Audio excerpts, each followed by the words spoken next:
Well, good afternoon, everyone. Thank you for joining us for today's discussion on TVET in the Caribbean. My name is Robert Reddy, and I'm the Executive Director of the Canada Caribbean Institute, and I will host today's session.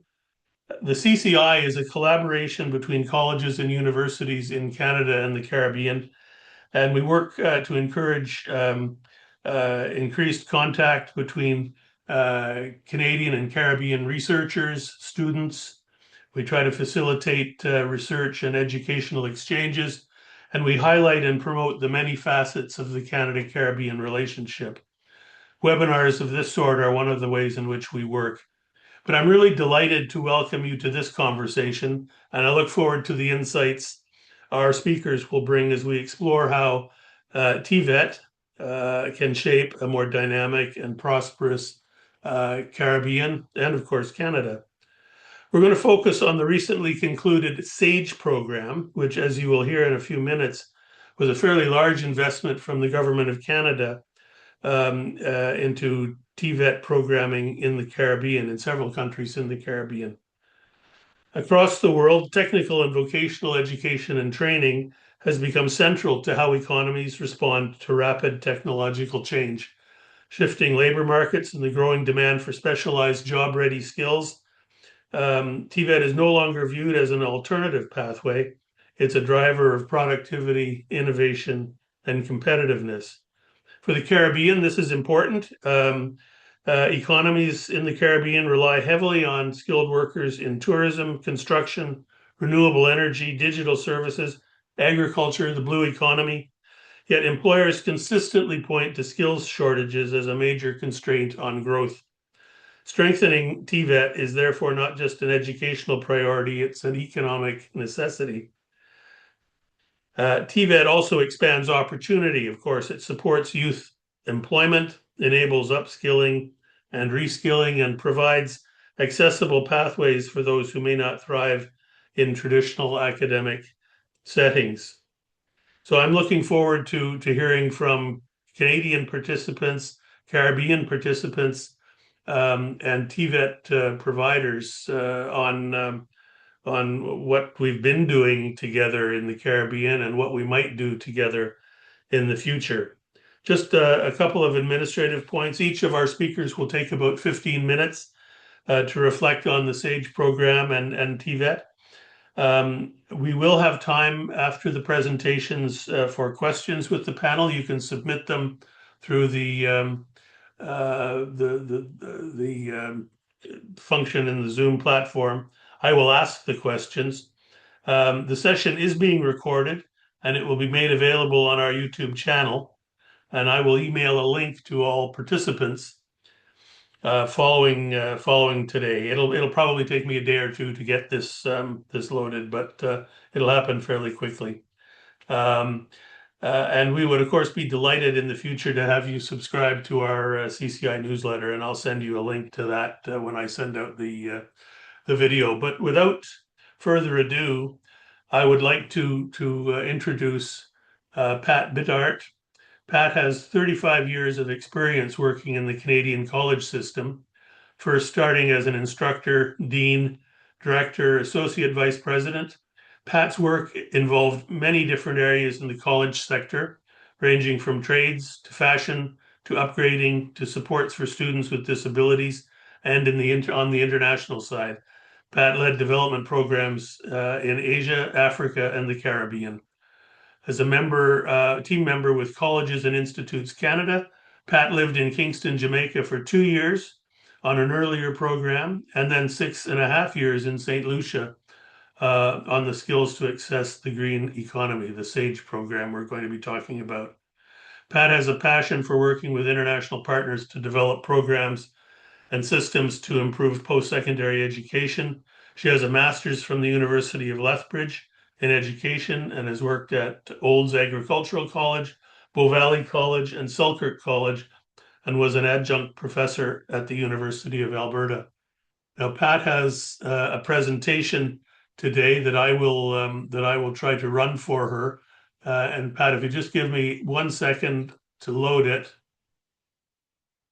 we'll get you going. Okay, thank you, Robert. It's Okay. my pleasure to be here today to kind of share what's happened with our work in the Caribbean. I worked for College and Institutes Canada, which is an organization of colleges and institutes across Canada, and they have a very robust international department. And when I worked at the colleges, I also worked on projects for CICan, and then I worked for CICan on the CEFI project and then the SAGE project. Our programs are in partnership with the Government of Canada, who fund the projects in College and Institutes Canada, and that has worked well.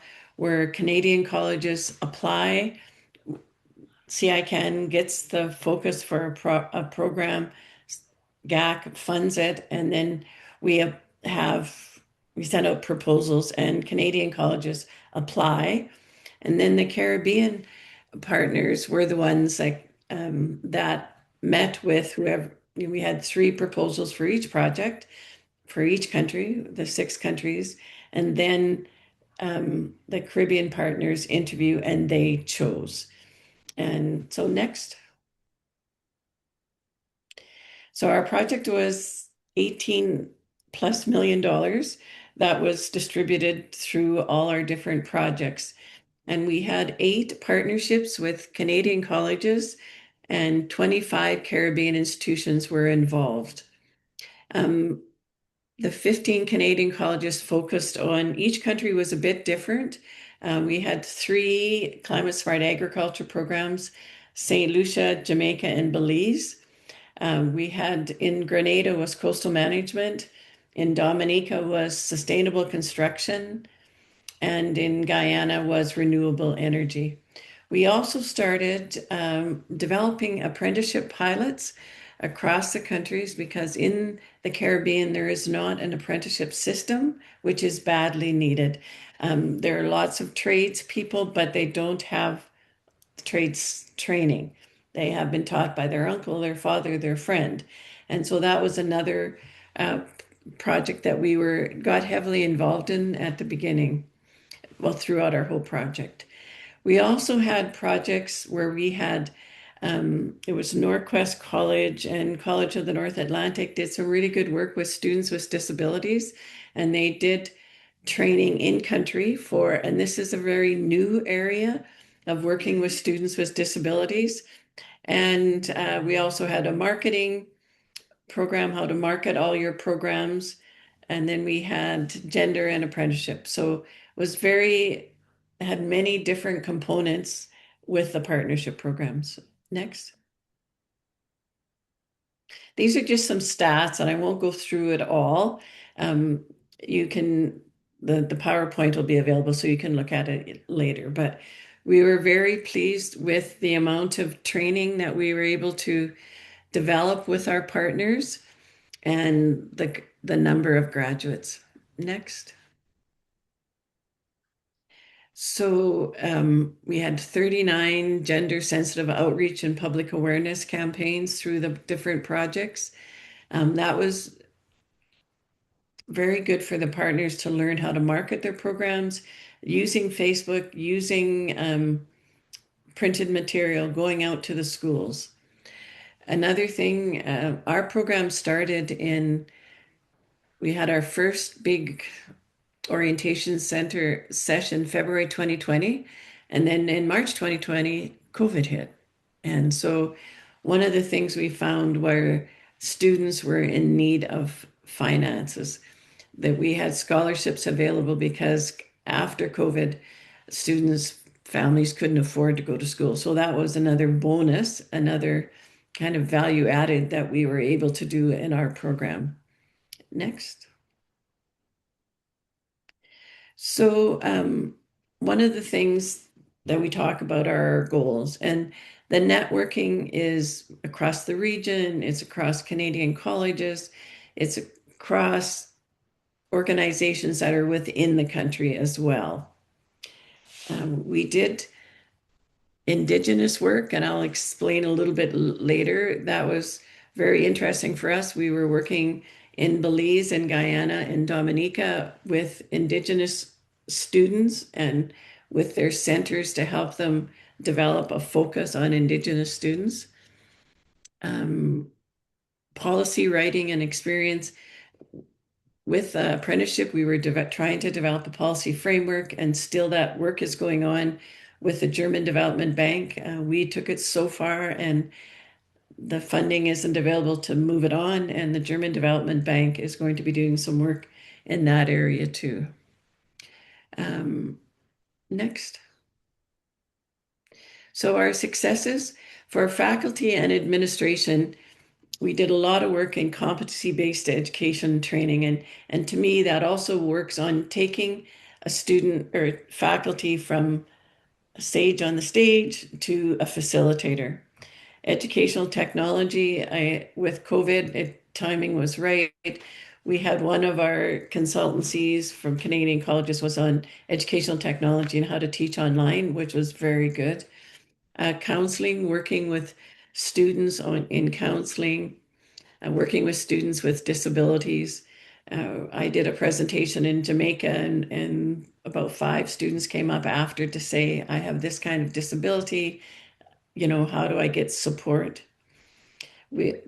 All our programs had advisory committees, and we started applied research within the projects. And Howard can explain a little bit about their applied research was excellent.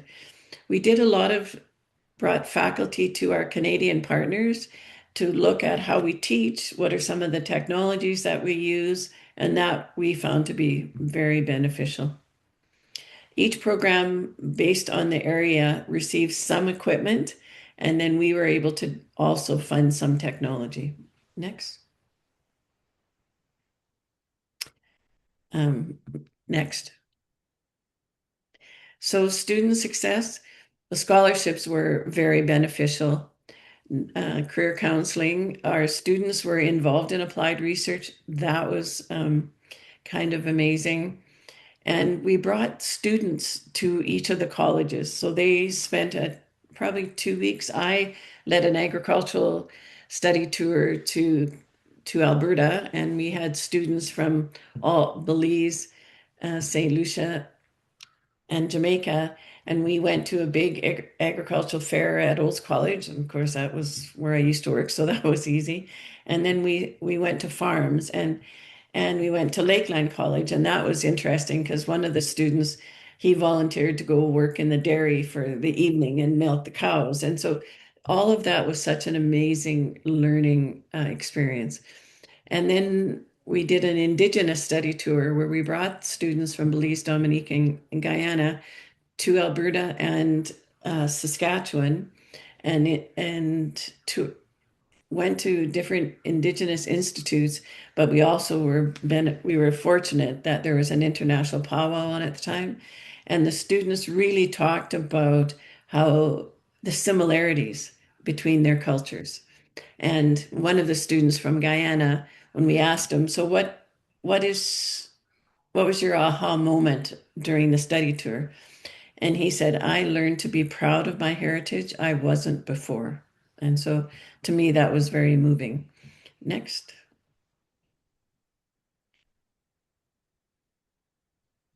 So these are just some pictures of the group. Of course, being a true Canadian, I took them to a hockey game, and the game went into overtime. And so it was pretty exciting. Of course, they had never seen hockey before. Next. And this is where we went to the powwow. And the students discussed some of the dancing and some of the singing was similar to what they do in their culture. So that was pretty exciting. Next. So some of the challenges, COVID was a bit of a challenge, although I was so impressed with our Caribbean institutions that they still got on and they did their work for getting the curriculum done, because that was a big part of our project, developing that curriculum. In some countries, they're not able to grant NVQs and CVQs, and that was a bit of a problem because their TVET system is an advance. Jamaica is no problem, but Dominica was a bit of a problem because they don't have, and Belize, because they don't have that structure in place. They are working on that structure, but they're not there yet. Technology was a problem at some institutions, and so we were able to, at each of our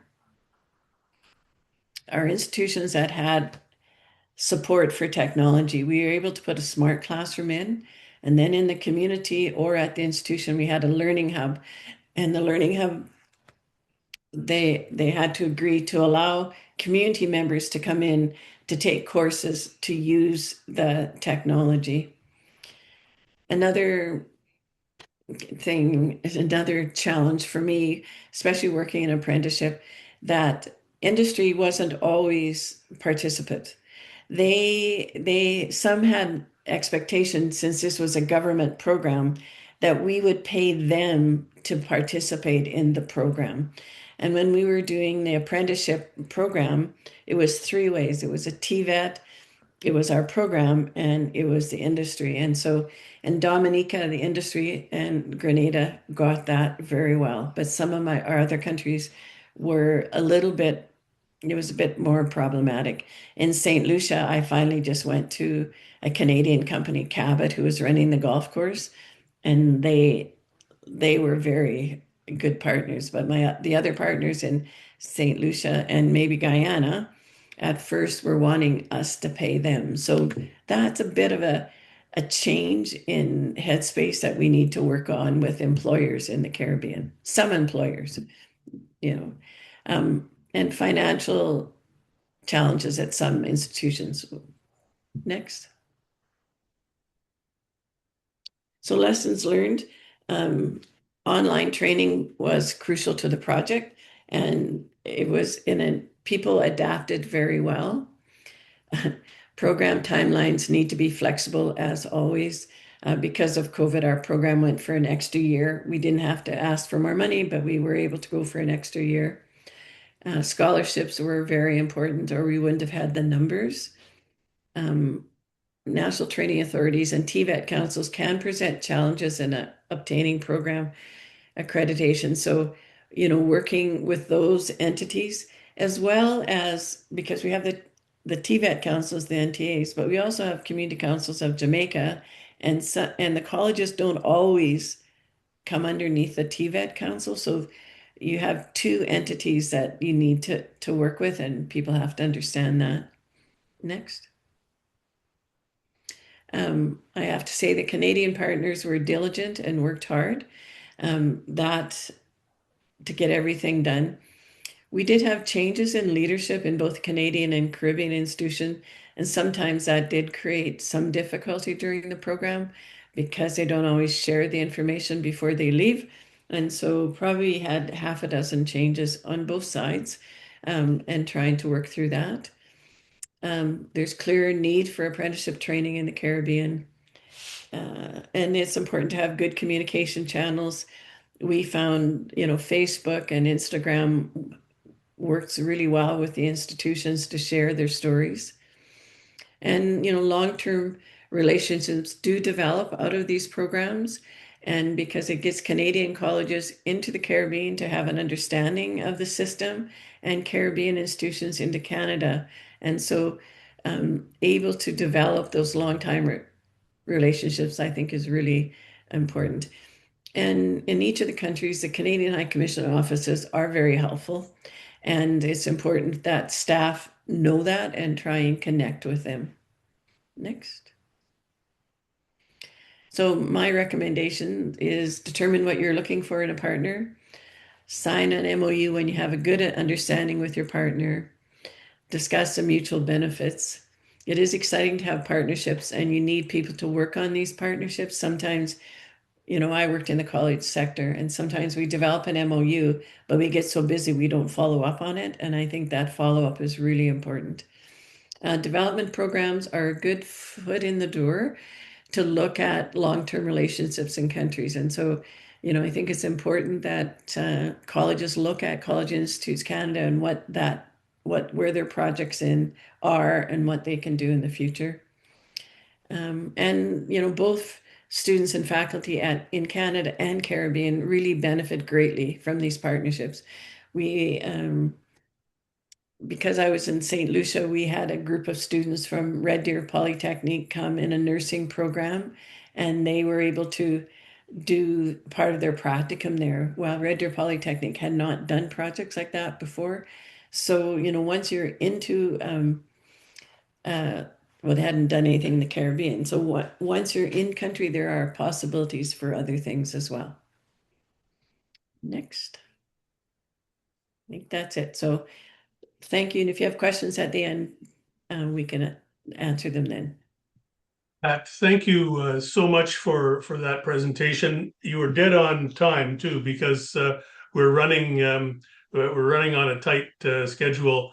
Gervin Furen is going to have to leave a little before the end of the whole show, and so we need to stay on our timeline. But the next speaker I'm turning to is Howard Isaacs.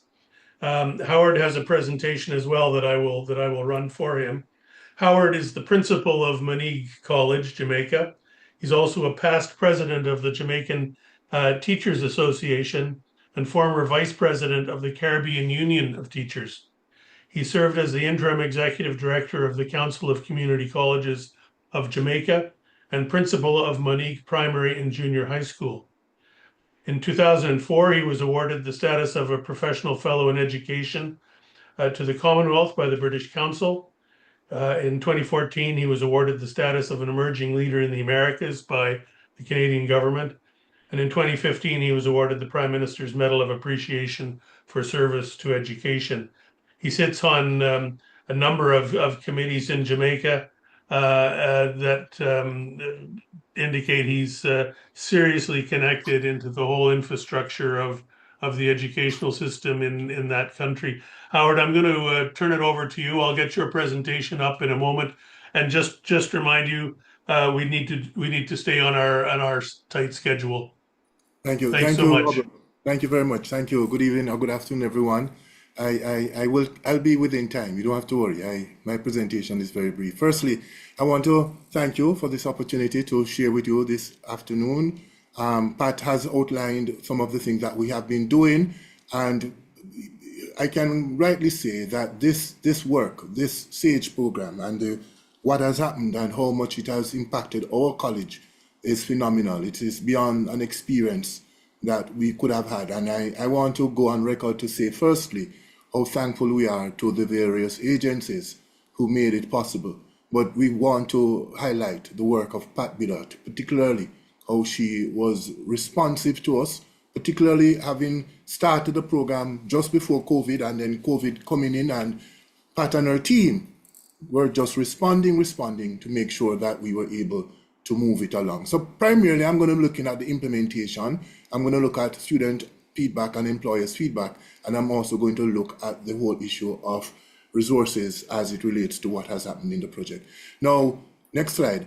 Now, one of the things that we need to recognize is that the Jamaican experience is a reflection of what happened at the Monique College, but also to some extent what happened with Ebony Park, because Pat would have mentioned that in most countries you had two entities that were involved that were plugged or pegged to a Canadian college. So we and Ebony Park Academy were pegged to the respective institutions, which would be the College of the North Atlantic and Niagara College. And therefore, the program itself, as you would have heard, we became a part of it, and our primary focus was on agro-processing and climate smart TVET, particularly looking at the whole issue of the green economy and inclusion and sustainability. Now, we were able to develop much more than that because, as Pat said, there were quite a number of other things that were happening as we focused on our agro-processing, the whole issue of looking at inclusion, the whole issue of policy development, the whole issue of technology support. And as Pat alluded to in her presentation, at the end of the project, we're able to establish a community hub, which is critical to us continuing that which we have started. Next slide. Now, the implementation experience, one of the pivotal one was the whole issue of curriculum development. We were able to develop a curriculum that we never had before. And again, we need to recognize partnership, because in all of this, the Council of Community Colleges of Jamaica were pivotal in us doing what we did, because they were a part of the process to ensure that the quality assurance and the support systems were there from their end to ensure that as we developed the program, it would get the necessary accreditation and accountability that is required for us to launch the program. So then we developed the short courses in agro-processing. We developed an associate degree in agro-processing and smart agriculture. We emphasized the whole issue of aligning it with market needs. And as we proceed in the presentation, you'll see how much this came into aligning with what we have been doing, in alignment with what we have been doing, because for sure, we have seen where the courses that we have developed are advancing significantly what is happening in the labor market, and we are very happy about that. Next slide. All right, so the implementation involved, Pat alluded to it. So some of the things Pat said, I'm just going to reinforce it. For example, the faculty training, we were able to get additional exposure to CBET training, to measurement and evaluation, the whole issue of the workshops, gender, disability and inclusion workshops, the whole issue of instructional improvement, and at all times with the various advisory boards and councils that were in place, we were able to ensure that we had strong industry alignment as we developed these programs. So you had RADA, which is a local agricultural agency. We had our TVET being a part of it. We have the JBDC, which is Jamaica Bauxite Development Company. All of those entities were there, and the advisory committee kept us in the loop, kept us aware of what was happening, what we're doing, so that we at all times were able to be engaging them and getting them involved in the process. And of course, with all of that, we have policy and curriculum validation, which is part of the process of ensuring that the labor needs, the companies, the entities. In our case, Pat, you could see too, in our case, the response from the labor, from the employers, has been extremely positive in our case. They were always on board. Our council was always vibrant and involved, and it continues even to today. And you'll see further in the presentation that which I speak to. Go on for me, next slide. All right, so the institutional impact. Now, time will not allow me, but ladies and gentlemen, colleagues, all that are hearing and listening, this program, the SAGE program, has changed us totally. Before we were, quote unquote, the regular, I would think, not yet fully in TVET. We would have done some areas in TVET, but with this program coming on board now, you come into the Moneed and you see TVET in action. You see us doing that which is necessary. Because we are able to develop agro-processing labs. We have established a lab. We have gotten equipment procured. We have on-campus production enterprises. Just yesterday, I received a letter from the Lady Patricia Allen, who is the Governor General's wife, who is a past student of the college, who came here a couple of days ago, and she got products that were produced by our students because of the SAGE program that are now using products that one would have thrown away, but because of the agro-processing and the skill sets that they have received, they are able now to produce products that they can sell, they can market. Some of them have developed their own industries out of this program. So the research and innovation, getting into the communities, enhancing the whole issue of having our smart classroom integration and using interactive STEM teaching approaches, all of these things have come on. And in all of that, the community is a part of the process. The community is part of the process. Next slide, please. Now, here we find the community who applied, or Department alluded to it in her presentation, about how we have used applied research to inform practice within the college, but also to bring in the community. Now, large quantities of fruits goes to waste seasonally due to the lack of access to processing infrastructure and awareness. The college has leveraged its multidisciplinary capacity to train community members in value-added production.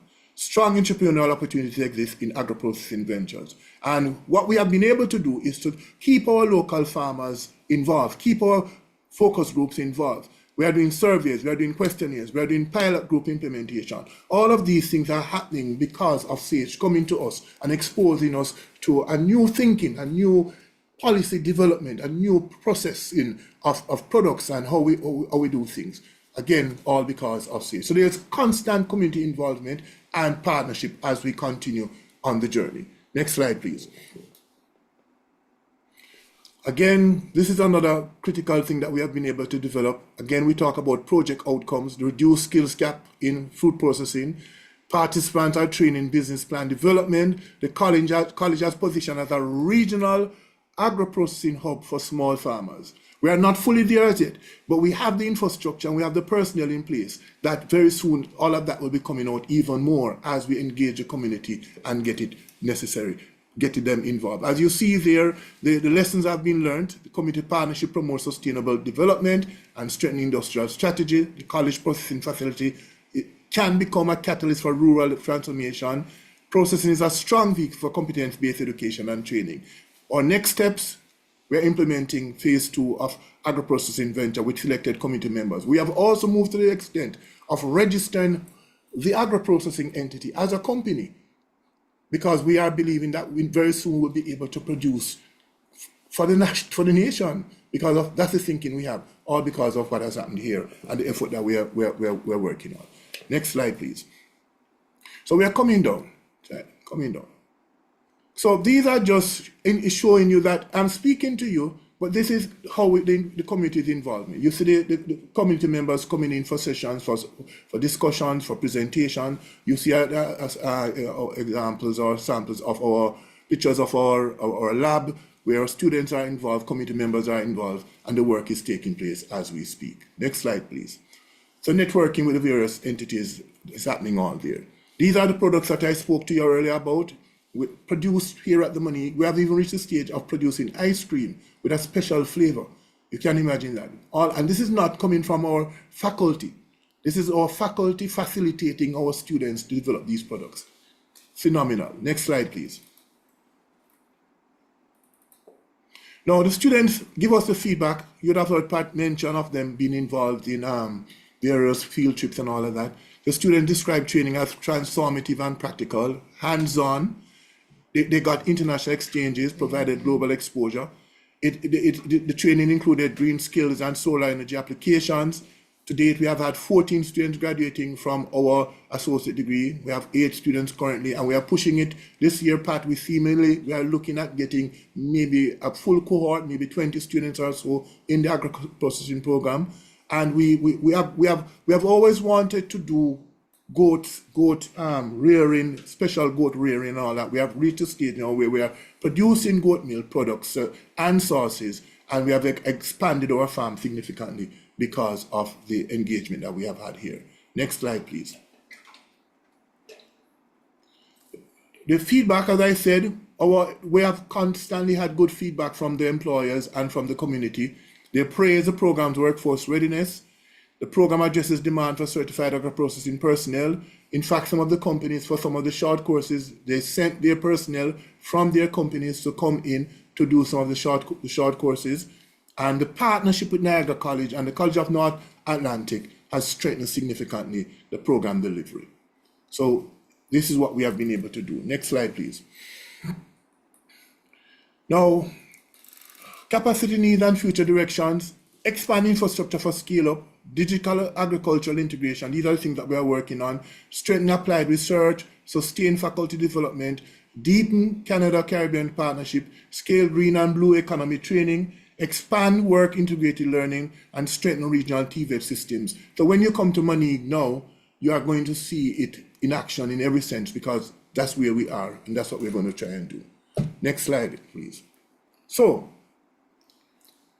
ladies and gentlemen, colleagues all, I've tried to basically give you a quick synopsis of what we have been doing here with the SAGE program. This photograph represents us at the college, blooming, blossoming, ready for change, ready for progress, ready for partnership, ready for relationship building as we make it happen. Thank you very much, Robert. Blessings. Thank you, Ron. Exciting presentation. I really appreciate that. And you were right. You're dead on time. So thanks again for for keeping the eye on the clock. I'm going to turn now to Gervin Fearon. Just to remind, Gervin has to step out at around 2 o'clock. But Gervin is the president of George Brown Polytechnic in Toronto. He's an accomplished economist, scholar, and teacher, and he brings a vision for the transformative impacts of education to leading one of Canada's most culturally diverse urban post-secondary institutions. Gervin has an esteemed record of progressive leadership in higher education. He served as president and vice chancellor at Brock University and Brandon University. Prior to these presidential appointments, he was dean of the G. Raymond Chang School of Continuing Education at Toronto Metropolitan University, associate dean at York University, and a visiting scholar at the University of Washington. So Gervin has also had an early part of his career as an economist and policy advisor in governments. I'm going to no, I'll keep going because it's important. Improving social and economic mobility through education is one of Gervin's areas of expertise. He currently chairs the External Reference Group for the federal government's Supporting Black Canadians Community Initiative, which is advancing Canada's commitment to the UN International Decade for People of African Descent. He's a board member with the Ontario Chamber of Commerce, Niagara Health, and Ingenium, which is Canada's Museums of Science and Innovation. He also co-founded the Canada Caribbean Institute with Sir Hilary Beckles, Vice Chancellor at the University of the West Indies. And of course, it's the CCI that is bringing this event to you today. His work has been recognized with the Order of Ontario, Queen Elizabeth II Platinum and Diamond Jubilee medals, and the Michael Jean Foundation Influencer Award, among a whole range of other honors. He's earned a PhD in economics from the University of Western Ontario and received his master's and bachelor of science degrees in agricultural economics from the University of Guelph. I'll turn it over now to Gervin, and his colleague Elaine Lamb will be running the screen share for this. But Gervin, over to you. Thank you very much, and I'd just like to thank all the participants for being here and online with us. I would say much more impressive than my background is the accomplishments outlined by my two colleagues in the work done. So I'd just like to really congratulate them on the incredible accomplishments in showing how Canada Caribbean collaboration can really deliver value. So it was very impressive listening to both of them and hearing their presentation. So just like to thank them as well for sharing what they've done and what they presented. As we turn into my presentation, would like to be able to cover about 4 points. One being where TVET is and where it stands at George Brown Polytechnic currently. Would like to maybe coin a little bit of a phrase, second point, and I'll call it advanced TVET. And then my third item will be on another phrase that I'd like to coin, which is strategic TVET, and then ultimately just talking about the future. So as we turn into the first item, just where TVET stands at George Brown Polytechnic, it really is to recognize that there's a really wide range of programming that's done at George Brown, and that range of programming aims towards being able to provide our students, the people that we work with the skills, training, and background for them to work through apprenticeship programs, pre-apprenticeship programs. And in Canada, a substantial number of the labor market activities and trainings in TVET is covered under what's called Red Seal, which is a national accreditation process, such that individuals then go through and get accredited through that process, and are then kind of one of the training outcomes of TVET training in Canada. So here at George Brown, we've got a really wide range of programming, and part of what we do, if we turn to the next slide, is really link the education that would take place in the classroom and the likes, to have a lot of hands-on training that's done. So, for example, in culinary arts, we operate a restaurant in downtown Toronto. So that way, students would get direct hands-on. In terms of construction and construction management, we work with a number of partners in industry to make sure that the students are getting hands-on training in that space as well, just by way of example. But as part of that as well is that over time we've recognized that individuals starting off in the trades, for example, so somebody might start off as a plumber or an electrician, but a few years later, 5, 10 years later, they're operating a multi-million dollar business. And soon they need the HR, the accounting, all those wraparounds to be able to operate a successful business. So, as part of that evolution, this is what would get us into what I might call advanced TVET, where what we've done is, for example, have a construction program for individuals who are actually working on project management or buildings and the likes, in that sense. But then to add that onto that, a management component, such that those individuals going through a TVET program for a certificate or a diploma or an apprenticeship could also come out with a degree that gives them some of that broader complementarity to be able to be successful at leading large teams or managing a business. Next on that, we also found that individuals then years later move to middle management or senior management levels. And one of the challenges, at least in the Canadian setting, by way of example, and I'll turn to the Caribbean setting in a few moments, is that in a number of industries, let's say in construction, that it's lagging in terms of productivity and is actually at times a bottleneck for overall economic activity and growth. So with that is coupling it with research and development, and particularly in the food sector, by way of example, in our construction sector, in our design sector, or a number of these different areas, there's a research component to what's being done to make sure that we're developing new products, new techniques.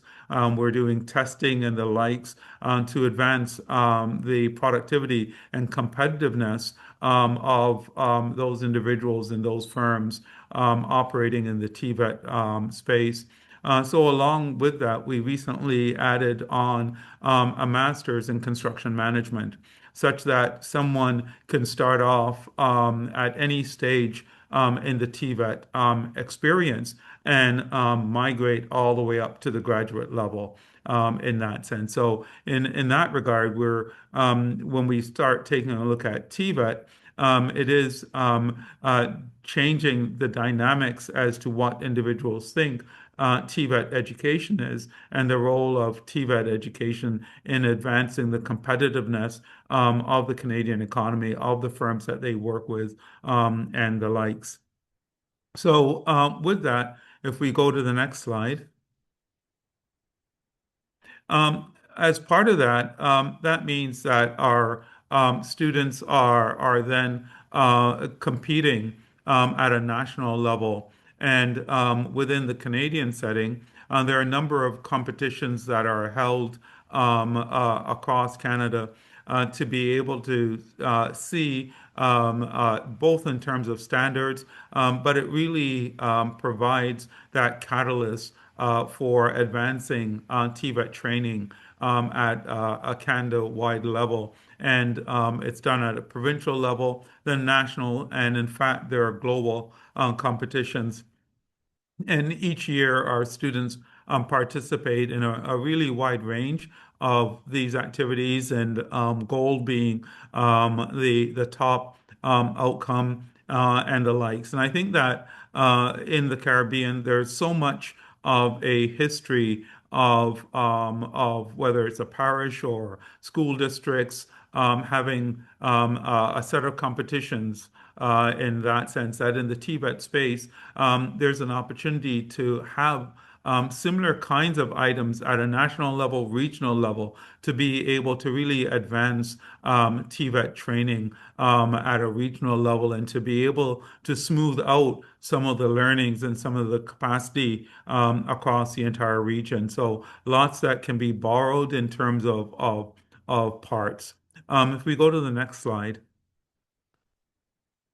So, turning a little bit to the Caribbean, and I'll use this as a bit of a segue. At the Canadian level, in terms of the future demand for individual with TVET training, it's estimated that by 2033, that we'll need about 8 million people in this space. And what's also interesting is that more than half of that need will be because of retirements.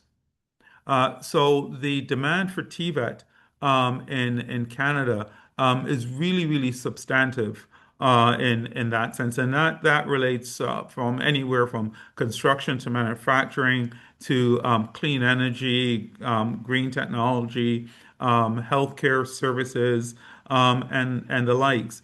But I also think that when we look at what's happening in the AI space, in energy infrastructure, ports, railway, pipelines, that demand that's forecast is just a tip of the iceberg in that sense.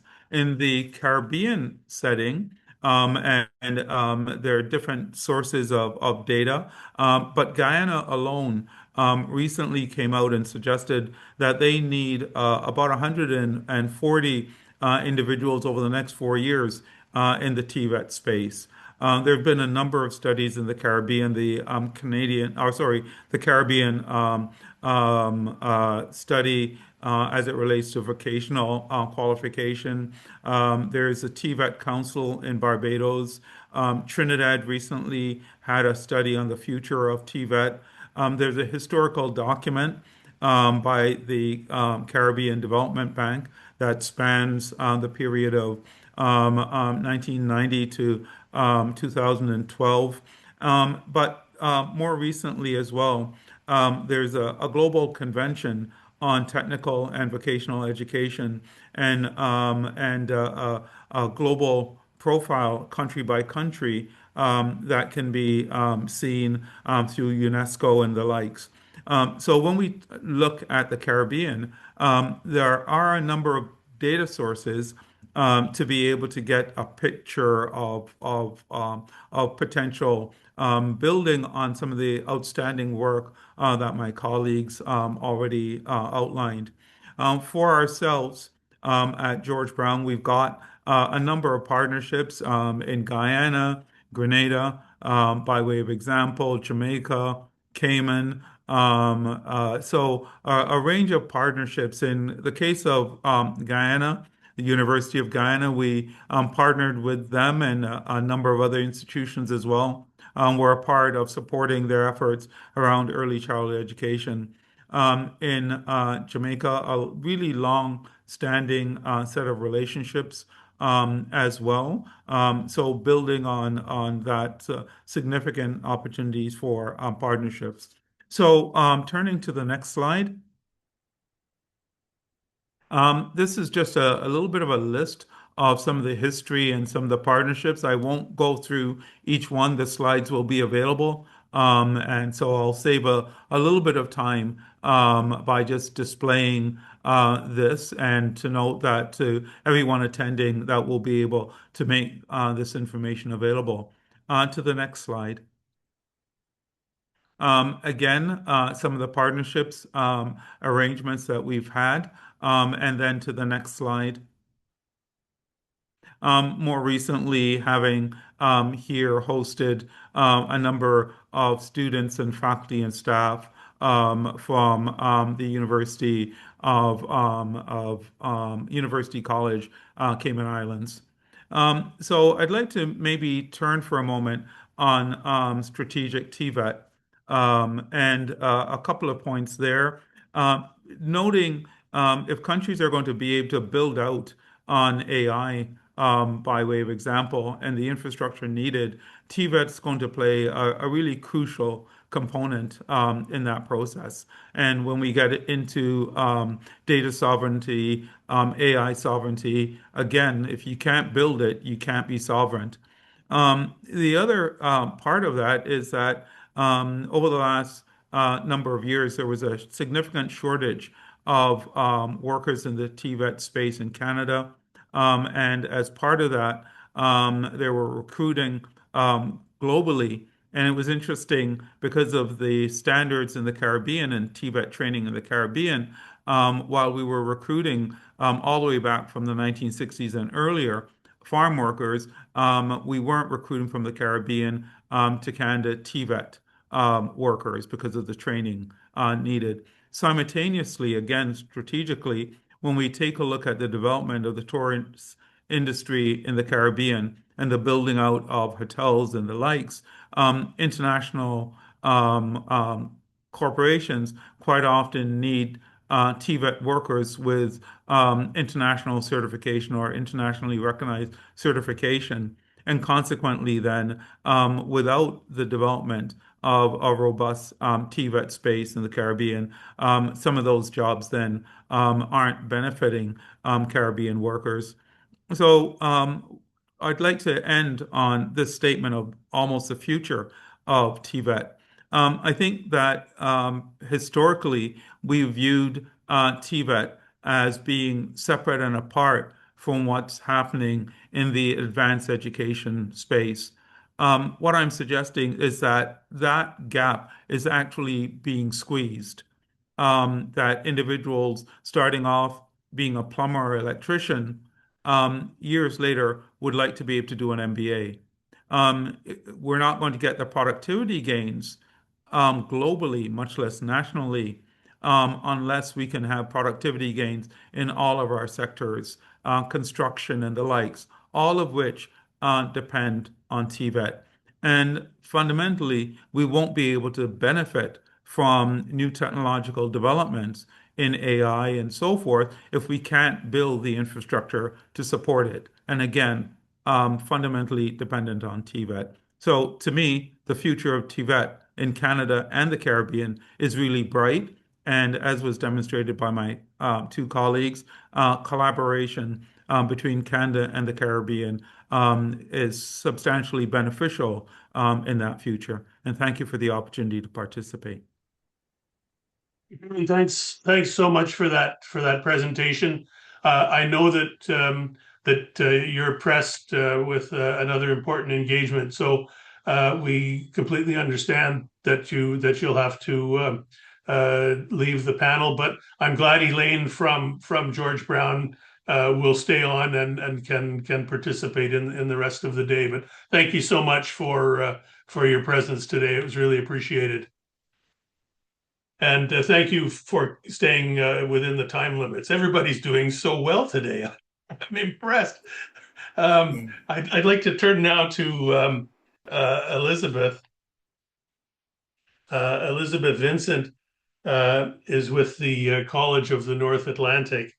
And for the past 24 years, both professionally and personally, she's been devoted to the promotion and advancement of international education, both in Canada, excuse me, and abroad.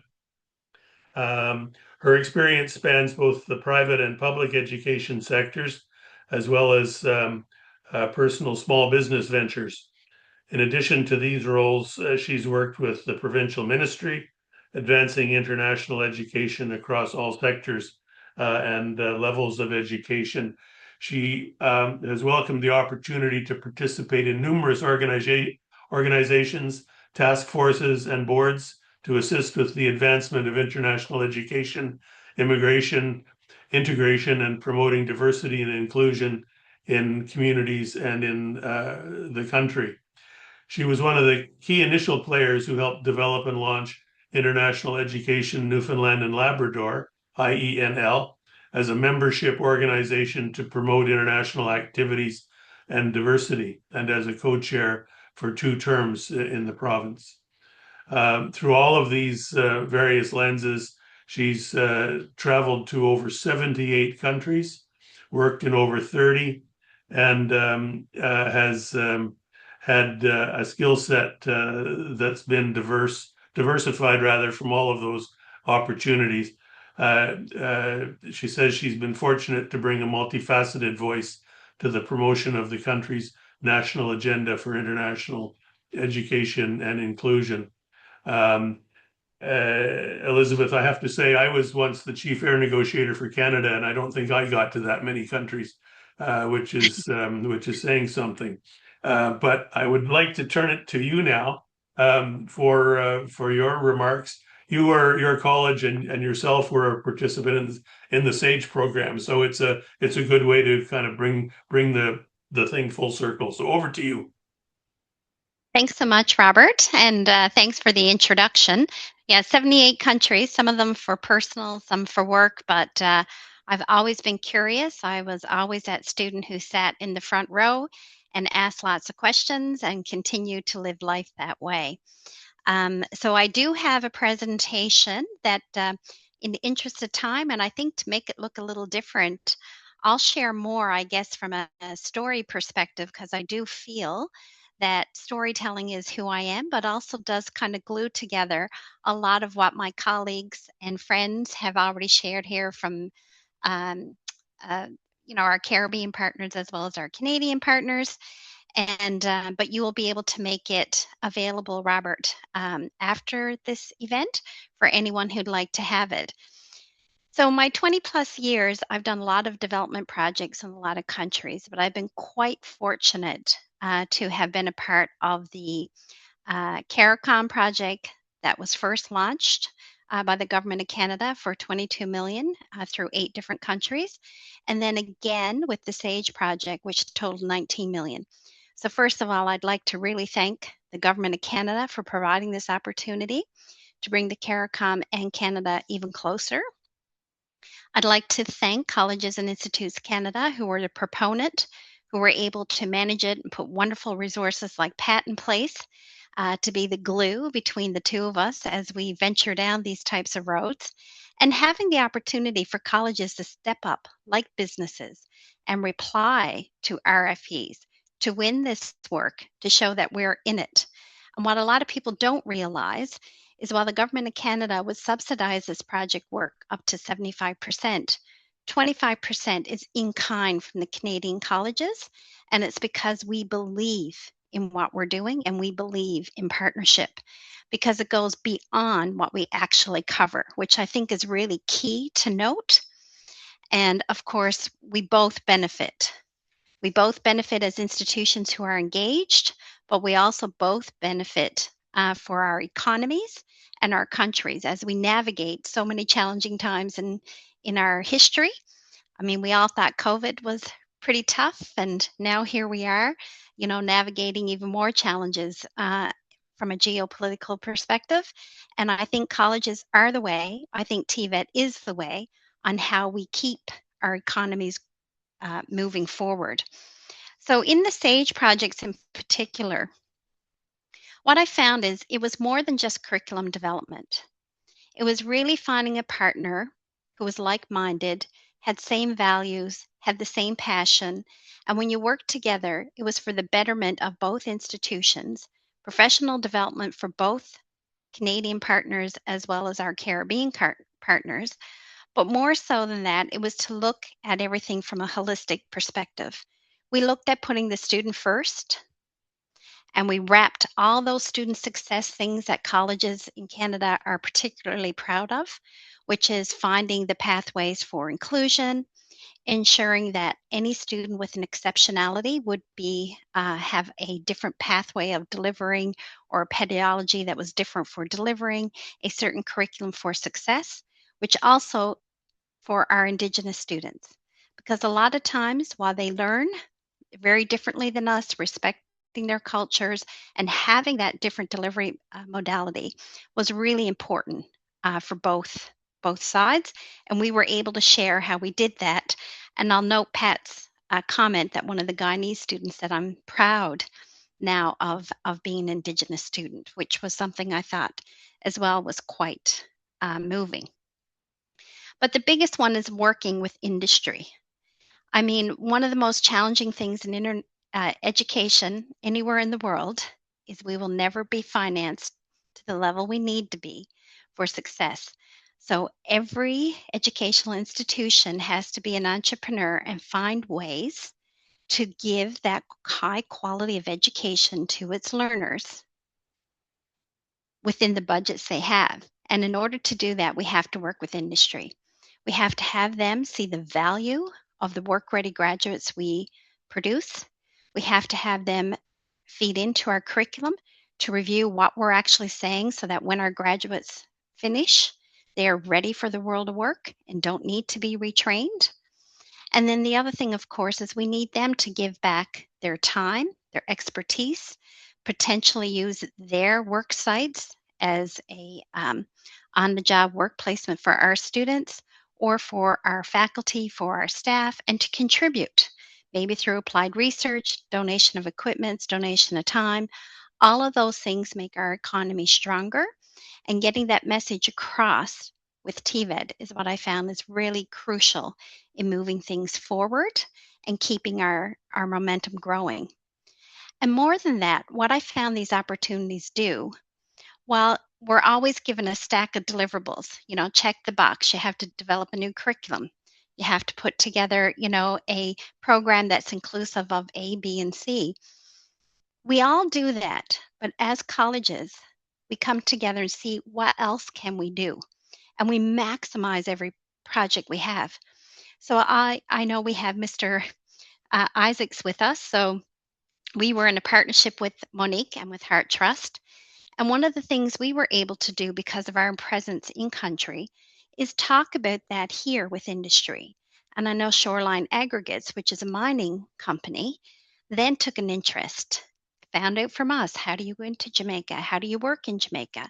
And we worked with them to go inside and start to bid on some potential projects, which of course we would come along with for some training, but it's leveraging that we're in country, we're learning how to work in country, we have a country partner, and how do we grow that? So now we have a local business in Newfoundland and Labrador working with a local business in Jamaica, which is really key and really important for the growth and sustainability of every dollar that's invested by the government in Canada into these potentially wonderful opportunities. The other opportunity we had, which was fantastic, is there was also a program called Global Skills Opportunity, the GSO, where the government of Canada had money for Indigenous students, as well as students who identified as a minority in Canada, that they could participate if we had a partner in another country on a project. So, of course, we partnered our engineering students with students in Jamaica, and they looked at a project where there was some issues with irrigation in some of the cities, and how do you fix that? So, of course, I'm not an engineer, but I'll share in simplistic terms that we had our engineering students, completely funded by the Government of Canada, with our engineering instructor, work with the students in Jamaica to look at this irrigation problem, write a solution, presented it to the cities, and they are taking it under advisement as a potential solution that they can now use to a problem that they have. To me, that's leveraging success again. We now have students from two different cultures working together, common goal, and how do you work, to make that solution. We also did something similar in Antigua. So we had a project in Antigua and Barbuda in year 1 before we had the SAGE. And I know for any of my Caribbean friends on the line, do you all remember Liet? I know everyone knows Liet. I know everyone knows the little jokes, leave island anytime, luggage in any terminal. I think we all know them. Well, when we started to work with Antigua State College, it was to do a program in aviation. So, of course, the first hurdle was we had to take Transport Canada's standards, we had to take the CARICOM's, the ECA's standards, we had to map them, develop a program for aviation mechanics. So, when we started going down that road, of course, if anyone here knows anything about delivering an aviation program, it's expensive. It's very expensive in Canada. It's very expensive anywhere in the world. But as you can imagine, it was extremely expensive. And how are we now going to get a lab, equipment, and you had to have a licensed mechanic be teaching a part of the curriculum? So luckily for us, although Liet may not have always had the best name, I have to say they came on board as a strong partner. Not only did they have, because their mechanics believed in succession planning for their country, they also believed in the youth and decided to teach for free part of the program, which helped us to get the program certified. More than that, then we worked with them because we used our experience here in Canada and in particular in Newfoundland and Labrador. How do you work with industry to come on board as a partner in an aviation program?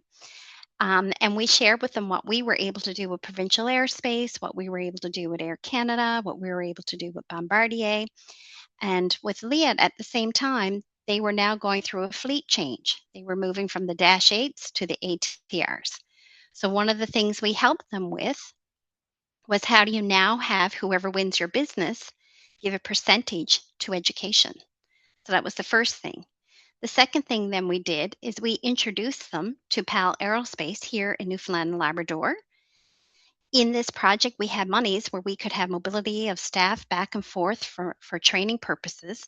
And we ensured that we brought somebody from Liat who was teaching in the course here to Newfoundland and Labrador. They met with PAL Aerospace here. And guess what? PAL Aerospace purchased some of their Dash 8s and now has them resurfaced, and they're using them as surveillance planes for surveilling the ocean floor in the Cayman Islands. So here's how the connection of there's a project in the Caribbean in Antigua where you can actually do an aviation program, but now you have two partners, you know, from Newfoundland and Labrador and from Antigua working together, purchasing planes, it coming back into the Caribbean. To me, it was just a beautiful story that shares how when businesses come together because of an education connection and how we all thrive and how we all benefit. So to me, when you look at these projects, TVET is so important for all of our institutions, for economic growth, for sustainability in our economies, and producing the graduates that help our economies thrive, keep our people working close to home. But more than that, it expands the globe and ensures we have partnerships that now can continue, to grow beyond the small investment of these particular projects into something that's more sustainable as we navigate the murky waters ahead in education and in the geopolitical world that we now currently live in. And I have to say, speaking of Mr. Isaacs, the products the students developed under this partnership and especially some of the barbecue sauces and the ketchups and the spices. I brought them home and I can tell you they were a hit. It was really something that we thoroughly enjoyed, and everybody loved the products were produced, and it was extremely professional. And I'm so happy to hear that people are now recognizing there's nothing more authentic to giving a gift than something that a student has produced.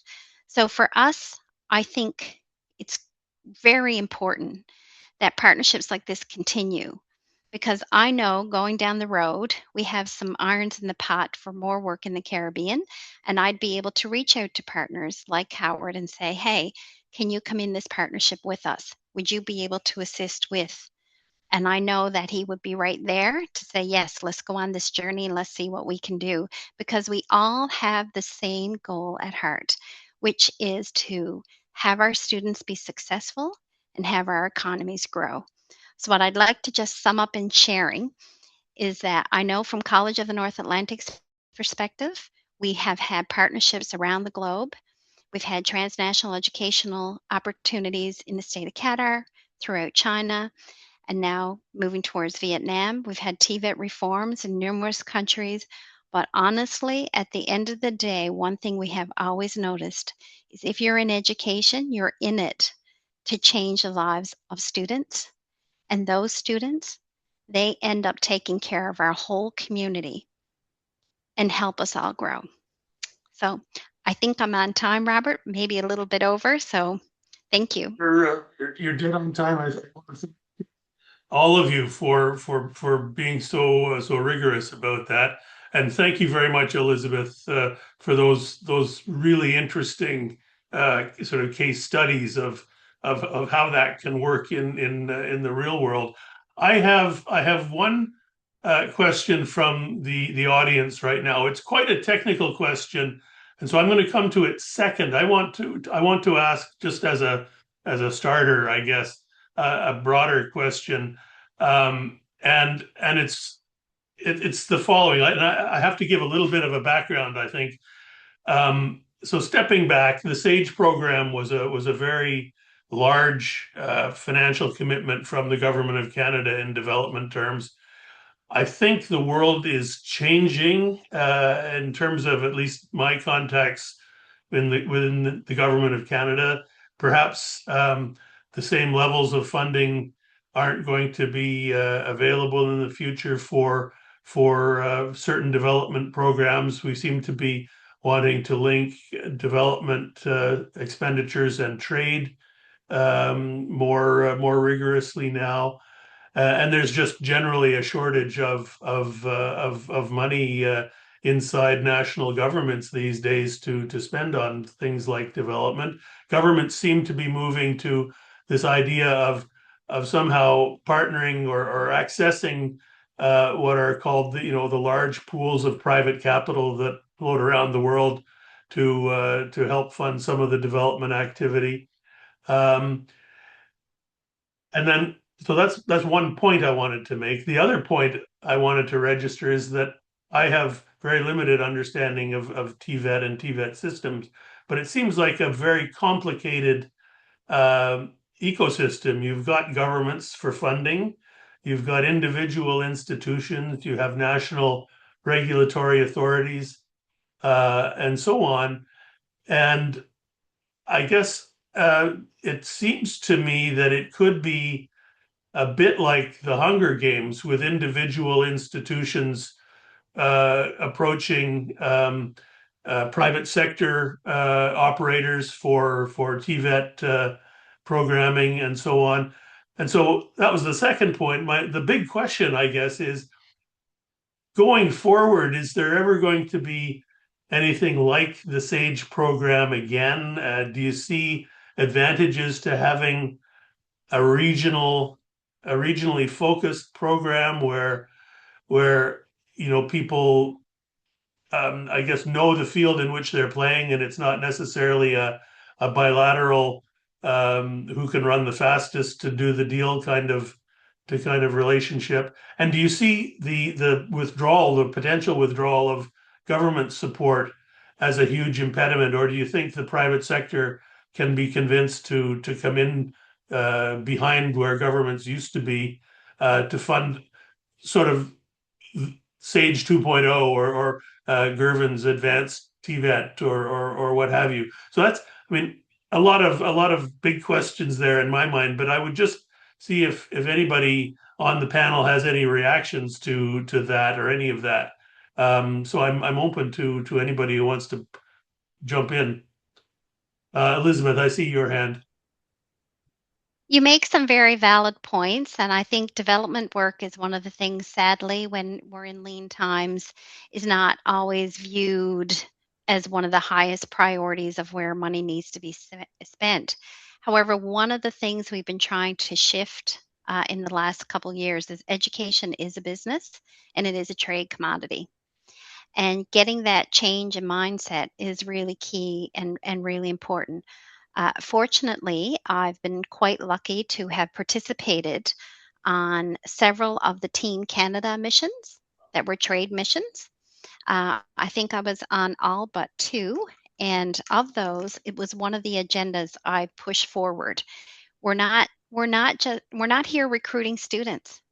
We are looking to help businesses abroad, partnering with businesses at home, and we bring the training component.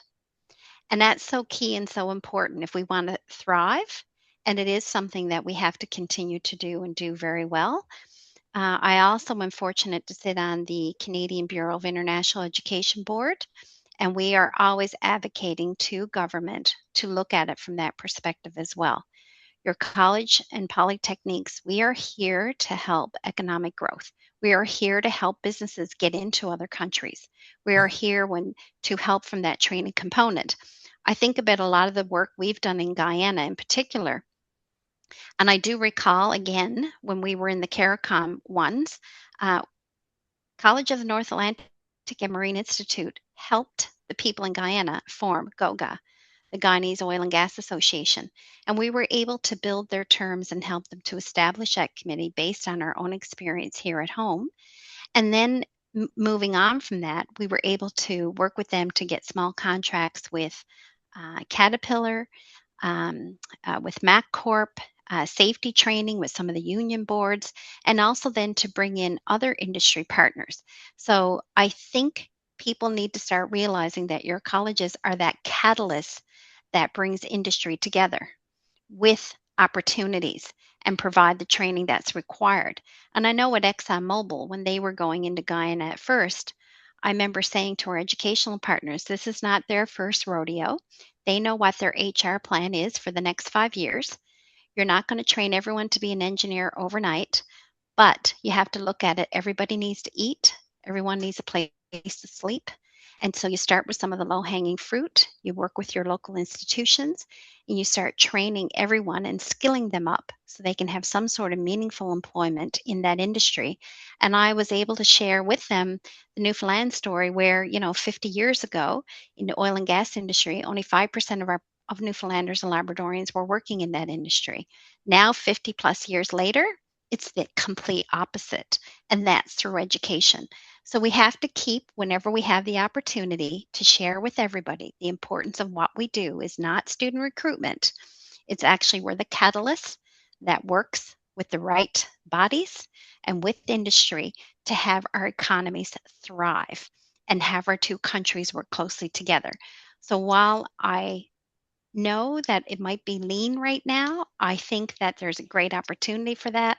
And I know most colleges in Canada, we typically partner with another institution, like we did with Niagara College when we were in Jamaica, because it does mitigate the risk at time of delivery that you have capacity, but also makes the program stronger by giving a couple different perspectives in from a regional context. So I think there is an opportunity for it. I don't know if it'll be as big as it has been the last two times, but I do feel there will be some opportunities moving forward.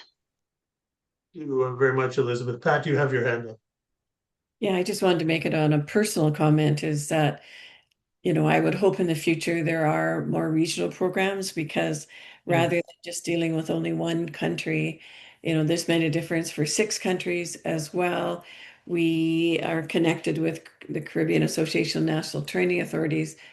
Some of their institutions benefited from the work that we've done. And so I think to make a regional impact, it'd be great if there's more regional programming. And thank goodness for institutions like George Brown and College of the North Atlantic that they aren't just sitting back, they are progressing and trying to do new things. Uh, um, so Quick let me point, let me Robert. turn to Oh, Howard, Just to make a quick point, I think one of the things that we need to note too is that because of how technology and things are changing, there are so many opportunities. I'm looking at it from the more so from the receiving end than the end from the college Canadian end. But there is so much to gain from us maintaining contact and building relationships. As Elizabeth mentioned, the work that they did with us along with Niagara College and the exposure that we got from not necessarily from the project itself, but the friendship, the relationships that we built, it's all a part of making the world a better place. So we may not necessarily have the big thing happening, but as she said earlier, if there's a matter, right, for example, the other day I was dealing with some job descriptions in Jamaica for faculty, for principals across colleges, and I was able to reach out to Pat. Pat was able to reach out to some persons. She sent me the information. So these types of partnership, it may not necessarily be financial in the sense or economical, but the relationships. If I'm having a session here, Pat has done a number of sessions for us, not only from Monique, but for quite a number of colleges virtually because of the relationship. So yes, there must be opportunities for us to continue the dialogue, to build on it, even though there are challenges. But there is more to the partnership, to the relationship, than from an economic perspective. So I'd advance it significantly, Robert. Just want to make that point. Thanks. thank you, Howard. I've got this technical question that I want to pose, but I would invite anybody in the audience, if there are further questions, to come in on the Q&A side of the Zoom platform down at the bottom there. But this is from Ina Chason. She says, as a credential, and I know nothing about this, so I'm depending on you guys. As a credential evaluator, I've seen Canadian programs on transcripts from other countries, and the institutional response has varied depending on who I was evaluating for, where the host country's institutional status is the deciding factor. How can people like me ensure we value this education properly for admissions or citizenships, especially related to institutional recognition in the local host country? Are the agreements between nations and institutions accessible? I'll note the TVET evaluation for US evaluation appears to be developmental, but the border continues to be porous for Canadian program completers. As I say, that's not an area of my expertise at all, and I'm just wondering if any of you on the panel have any information to add on that question. Well, having worked at the college in the college sector, I would hope that if an institution has an agreement, for example, with Monique, that MOU would be available for an evaluator to look at. And that, usually you look at what are the courses that were taught, and so you have to have descriptions. So I don't think it should be that difficult if both institutions, the Canadian institution has the agreement and the international institution has the description of courses. And then I guess they have to decide if that program was through College of the North Atlantic, if they're going to accept it at the University of Toronto, with that information. Um, Can I just add something another to that? question just came in from the audience. Before you get to that, Robert. Sorry, Howard. Just to say that because of where we are, for example, with our colleges in Jamaica now, we have to have our registration and our accreditation statuses established. Therefore, once we establish an arrangement, for example, the arrangement that we had with CICan and with Niagara and with College of North Atlantic, because we are a part of the Council of Community Colleges of Jamaica, they are very much in the mix consistently with what we are doing. And they are a national body, and therefore all documentation, everything as it relates to the program delivery, what we do, it has to go through them. The Monique is now an institutional accredited institution by the University Council of Jamaica, which is a body in Jamaica and other parts in the Caribbean that accredits programs. And therefore, we have to present all of these MOUs, all of these arrangements. They have to come in, they have to examine it, they have to make sure it meets the standards, and therefore all of this is public knowledge. And it is there that persons can access and see what we're doing and what we're not doing. So in the context of it, yes, it is possible. It is possible for us to get all that information in. Okay, thank you, Howard, for that. A question has come in from Ardith Conway, and it's, I guess, most directed to our Canadian panelists, but are there plans to advance the offer facilitation of micro-credentials from Canada to build areas of need in the Caribbean? Pat or Elaine, if either of you have any reflection, or Elizabeth, if you've got any reflection on that, that would be great. I can start. Absolutely. Oh, go ahead, Elaine. You start. No, go ahead. Next. Go ahead, Elizabeth. I was just going to say, absolutely. One of the things we always feel is, getting the right definition, though, because everyone considers a micro-credential something different. So we have what we call upskilling nano-credentials and micro-credentials. Some of them are stackable and portable. And I think that's really key now, and it is something everybody wants, and as also the technical teacher certificate. So it's something I think a lot of institutions throughout Canada have been developing. It's just ensuring that the framework matches what our Caribbean partner or somewhere else in the world would like. We've been doing it for quite a while with our institution in Qatar and with our institutions in China. So there's always a will and always a want. And Ardith, so glad to see you on this call. And I think broadly, most institutions are looking at this as a way that we can help professionals here at home and abroad to stay employed in the workforce, but be able to take advantage of upskilling to advance their careers. Elizabeth? I haven't got anything else coming in over the Q&A just yet, but a question I had, when it comes to government involvement in this, I guess the setting the framework for TVET and credentialing and so on, in a Caribbean context, is the responsibility essentially split between member states of CARICOM, like Jamaica, Barbados, Trinidad, Tobago, and CARICOM?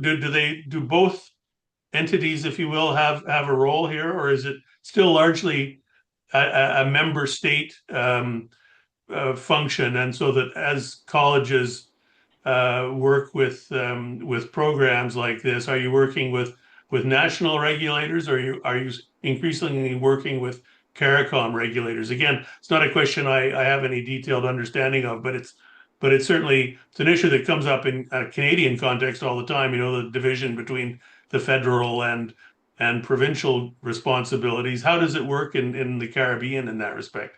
There are a couple of things, Robert.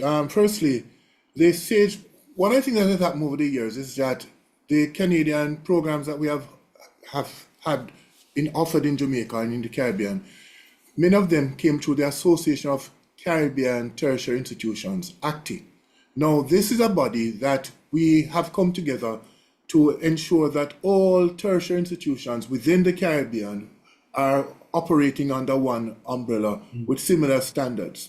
So that significantly has advanced what we do to ensure that the standards are met. So even though the national standards are there, one of the things that has happened in recent times with ACTI, because I sit as one of its vice presidents, one of the things that we have happened recently is that we have been able to negotiate with CARICOM for us to have a seat in the Secretariat. So very soon, ACTI will have a seat in the Secretariat. Therefore, we'll be able to participate in the discussions and basically advance even more what is happening within the colleges across the Caribbean, because of how critical we see the role of us, because of our similar culture, our Commonwealth culture and all of that, of us advancing the cause and ensuring standards are common, so that as we evolve and as we get better at what we do, we're operating under similar standard with similar achievements, etc., etc. So that ACTI is one of the bodies that is doing that significantly, and therefore we'll continue to make that happen. Okay, very interesting. That speaks to a point you made, Pat, earlier, but over to you. Yeah, so, in the Caribbean, there's Caribbean Association National Training Authorities, and they're ACTI. And so they're both trying to develop standards. And, I don't want to cause any ripples, but it would be interesting for them to work together to see how they can do that as a Caribbean national body, because they both do really good work, but they're separate entities, and that's a bit of a challenge. Pat, Um, we have started the dialogue, Pat. It's happening. It's happening. We're working on it. So don't worry. It will happen sooner than later. Okay. Well, listen, we're at about 2:30, which is when we advertised that this would conclude. And I don't see any further questions from the online group. So I just want to thank each of the panelists once again for a really, in my view, excellent presentation and discussion.